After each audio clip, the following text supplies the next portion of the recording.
nangyari sa'yo? Ayun po, nanggaling na po ako dito. Ay, ikaw ba yung sinabing ipa-therapy? Oo, yung may fracture? Opo. Sabi sa'yo ng doktor, ipa-therapy? Nung Monday po ako kasi na punta rin doon. Tapos tinignan niya po yung x-ray doon. Kasi sa kanila, computer na yung x-ray. Malabas na po. Sabi niya, may improvement naman to. Kung gusto mo, try mo sa pa-therapy. Kung sakaling mag-okay yan. Kahit hindi natin pa. Patingin ulit yung x-ray, kasi yung huling x-ray. Ito. Kasi yung report mo na binasa nito.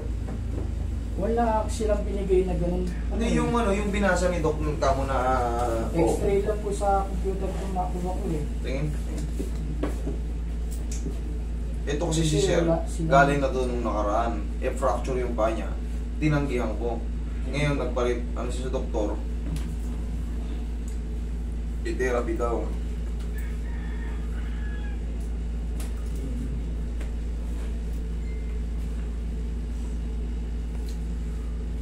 Kaya nung sinabi sa akin ni Doc na gano'n, agad-agad tumawag ako, dapat po kahapon pa ako nandito. Hindi lang nakapunta. Kailan kayo ulit na fracture? Kailan kayo ulit na disgrasya? Nung January 3. January, February, March. Okay. Kaya nung unang punta ko dito, wala namang suggest na gano'n. Kumbaga naglakas loob lang ako. Eh, di ba yung nasabi na kung ano pa opera na lang. Diba? Eh, nung itong last na punta ko, siya mismo yung nagsabi ko. Kaya idea naman sila na sila nang bukas ng loob. Merong dyan, Roy? Meron ba tayong bandage dyan? Wala. Sige, sabi ni Doc, therapy. Tapos sabi niya, umalik ako ng 26. Putol kasi yung nito eh. Para alam nyo lang. Tinanggihan ko na to si Sir, kumbaga sabi ko, muna, ayan biyak. Yan din, biyak din yan yan. Biyak na dito. Pero ito, gumaling na, may rin yan, may tama rin yan dyan eh. May tama rin yan dyan. Kaso, bago-bago pa kasi nung lumapit to eh. January, ang bilang niyan, February, 1 buwan, March, 2 buwan, April, 3. 6 months yung fully recover na 3 buwan magantay ka pa niyan. Tapos, ang ibig sabihin, hindi porket sinabi ni Doc na i-therapy ay mapiperfect na yan. Kahit i-therapy mo yan, ang ibig sabihin ng self-therapy or kukuha ka ng therapist, tutulungan mo rin yung sarili mo na mag-inat-inat. Oo, gaganyan. Tapos, siyempre, sa akin, magkaiba yung namin, kasi pag dinala ka sa therapy, ang magti-therapy talaga niyan yung mga physiotherapy. Ito kasi hindi naman ako physiotherapy. Gaganyan nga, hihilot-hilutin mo kahit pa paano para gumaang yung pakiramdam mo. Tapos huwag mo munang ipilit talaga na, di ba yung gaya na sabi ko sa'yo? Na i-attack. Oo, kahit pa paano, nakamobilize ka.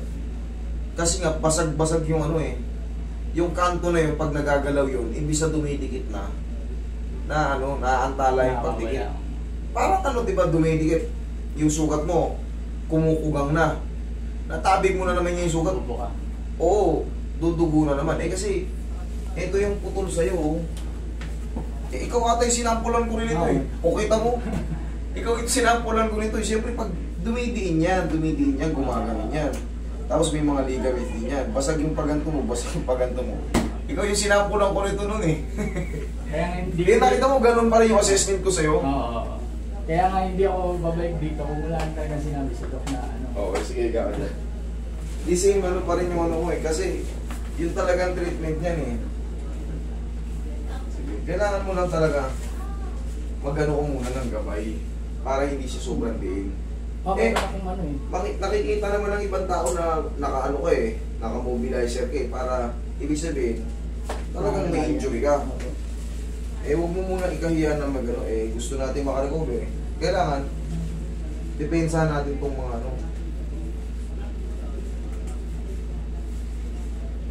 Tsaka pag nasa bahay ka, huwag mo na suotin yan para makasingaw. Kasi hindi nakakasingaw yung pamamagano pwedeng tanggalin muna ito. Halimbawa pag nakahiga. Nakaupo ka, nakahiga, tanggalin mo. Mas maganda kasi yung circulation ng dugo pagka malaya lang. Pero kung gagala ka o may pumunta ka, suotin mo. Ang suporta lang para di mabiglang ka.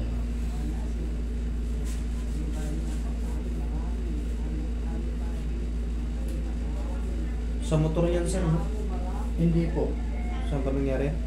Nadulas po sa ano kasi Dulas lang to sa CR, ibang klaseng basag. Durog talaga yun. nalagnan nung nalagnan nung ano. Isa pa, pangulabanan.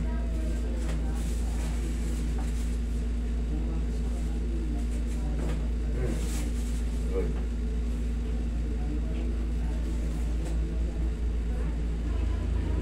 Tapos araw-arawin mo lang ng ganda yun, lambingin mo lang.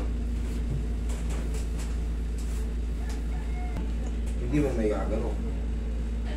Kaya kailangan, Sa magalak na siya. yun. Makakalakad ka kaso parang Oo. robot-robot ka talaga. Hindi ka na Kasi, kaya kailangan, kahit pa paano, flex mo. Kung wala namang sakit, nakaupo ka lang ganyan. Minsan pag nakiga ako, ganyan mo. Yan, ganyan. Tapos pagilid. I-round mo pagilid. Yan. Yan lang. Yung kaya lang. Pero pag alam mong masakit, huwag mo na ulitin. Kasi tinatamaan niya yung fracture.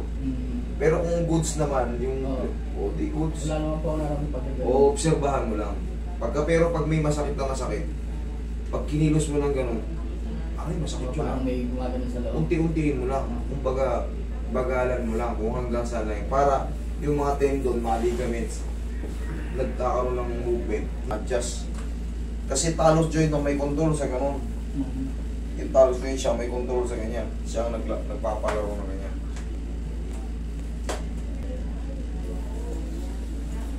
Ano, Sige. picture na lang kasi. Oo ba? Sige, thank you. Doon ako po magbabayad. Doon na po. Thank you.